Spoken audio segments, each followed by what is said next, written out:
Halo teman-teman, berjumpa lagi dengan saya. Kali ini kita akan meluruskan pernyataan seorang mualaf yang ngawur. Yang mana, demi menjelekkan kekristenan, dia menafsirkan ayat Alkitab seenak udelnya. Sebelum kita tanggapi, kita saksikan dulu videonya berikut.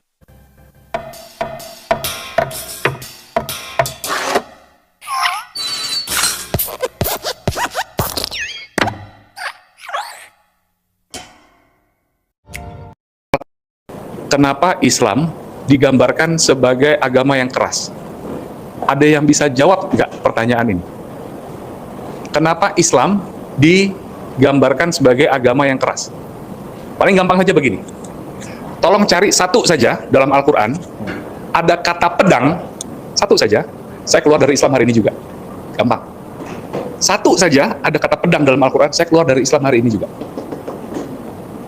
Tapi kalau di Alkitab, tidak kurang dari 200 ayat isinya pedang. Tapi kenapa kemudian malah Islam yang kemudian difitnah menjadi agama yang keras? Teroris lah, apa segala macam. Ada yang bisa jawab nggak? Stigma yang dibuat. Kenapa harus dibuat stigma itu? Kenapa coba? Kenapa coba? Kenapa coba? Apa? Ingin menjatuhkan. Iya, kenapa Islam harus dijatuhkan? Wong bayangkan aja, namanya pedang saja dalam Al-Quran nggak ada kok.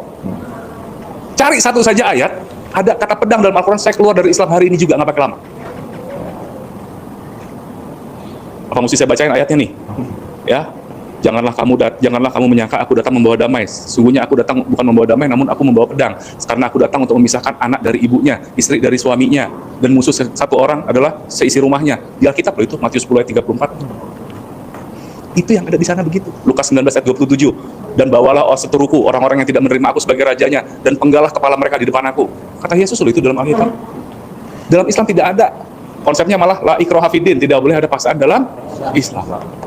Kita sudah dengarkan bersama, bagaimana sang mualaf membandingkan Alkitab dengan Al-Quran. Di mana dia berani murtad jika dalam Quran ada kata pedang. Dan dia juga buktikan dalam Alkitab ada banyak kata pedang di sana. Kemudian dia menafsirkan ayat Alkitab seenak udelnya. Sebelum kita luruskan pernyataannya soal Alkitab, mari kita buka Al-Qurannya dulu. Ternyata emang benar tidak ada kata pedang dalam Quran. Tapi tunggu dulu, kalau tadi sang mualaf menafsirkan ayat Alkitab seenak udelnya. Kali ini kita tidak akan menggunakan cara licik seperti dia. Gantinya kita menafsirkan Quran sembarangan sesuai kemauan kita. Mari kita bertanya kepada ahli tafsir untuk ayat Al-Quran yang kita akan kutip. Seperti Quran Surah 66 ayat 9. Yang berbunyi, wahai Nabi, berjihadlah, melawan orang-orang kafir dan orang-orang munafik dan bersikap keraslah terhadap mereka. Tempat mereka adalah neraka, jahanam, dan itulah seburuk-buruk tempat kembali. Teman-teman lihat sendiri bahwa dalam ayat ini tidak ada kata pedang. Tapi pertanyaan kita adalah, bagaimana cara berjihad yang dimaksud ayat ini? Mari kita tanyakan para ahli tafsir. Kita buka tafsiran Kementerian Agama Republik Indonesia. Di sana dikatakan, dalam ayat ini, Allah memerintahkan Nabi Muhammad mengangkat senjata dan memerangi orang-orang kafir dengan sungguh-sungguh dan memberi ancaman serta bertindak tegas dan keras kepada orang-orang munafik. Jadi cara berjihad adalah dengan mengangkat senjata. Mari kita pindah ke tafsiran Al-Jalalain. Di sana dikatakan, wahai Nabi, berjuanglah melawan orang-orang kafir dengan pedang dan orang-orang munafik dengan lisan dan argumen dan tegaslah dengan mereka dalam teguran dan kebencian. Karena tempat tinggal mereka adalah neraka dan akhir perjalanan yang jahat. Dalam tafsiran Al-Jalalain katakan melawan dengan pedang. Kita pindah ke tafsiran Ibnu Abbas. Dia mengatakan, wahai Nabi, berjuanglah melawan orang-orang kafir Mekah dengan pedang sampai mereka menerima iman, dan orang-orang munafik, Madinah dengan lidahmu dengan menegur dan mengancam mereka, dan tegaslah dengan mereka, dan keraslah dalam kata-kata dan perbuatan dengan kedua belah pihak. Neraka akan menjadi rumah mereka, tempat tujuan orang-orang kafir dan munafik adalah neraka. Akhir perjalanan yang malang adalah Gehenna di mana mereka akan berakhir. Oke teman-teman, kita sudah dengarkan bersama tafsiran dari surah 66 ayat 9. Ayat-ayat semacam ini ada banyak dalam Al-Quran, tapi kali ini kita hanya mengambil satu ayat ini saja.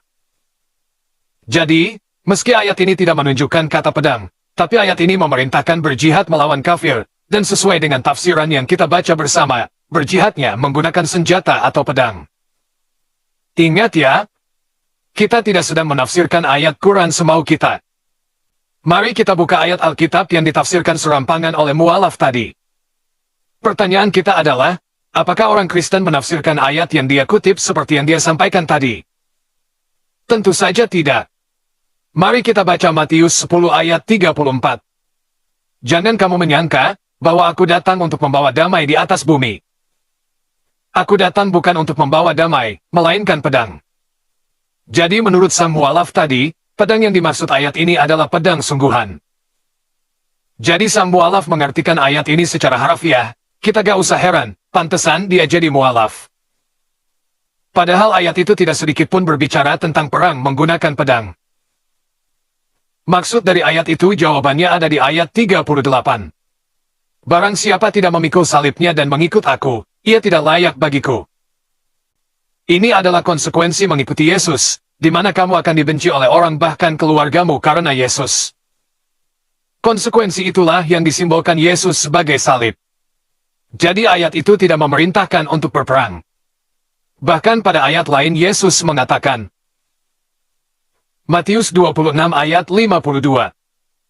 Maka kata Yesus kepadanya, masukkan pedang itu kembali ke dalam sarungnya, sebab barang siapa menggunakan pedang, akan binasa oleh pedang. Kita pindah ke ayat berikut. Lukas 19 ayat 27. Akan tetapi semua seteruku ini, yang tidak suka aku menjadi rajanya, bawalah mereka kemari dan bunuhlah mereka di depan mataku. Emang benar ini perkataan Yesus, tapi yang tidak disampaikan sang mualaf adalah, bahwa ini adalah sebuah perumpamaan. Teman-teman bisa baca di ayat 11. Jadi ayat itu tidak ada hubungan dengan pedang untuk perang. Teman-teman lihat perbedaan kita dengan mualaf semacam ini. Kita menafsirkan Quran mereka sesuai dengan apa yang dikatakan ahli tafsir. Tapi mereka menafsirkan ayat Alkitab kita seenak kudonya.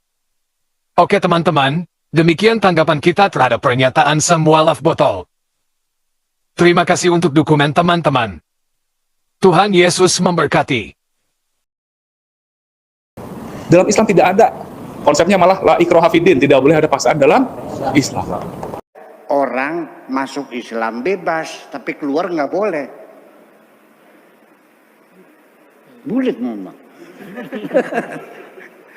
Orang tidak dipaksa masuk Islam, la ikraha fiddin. Tapi kalau sudah masuk Islam, ya tidak boleh keluar. Konsekuensinya ya dibunuh. Jadi kalau kamu sudah yakin kalau keluar Islam dibunuh, ya jangan masuk Islam.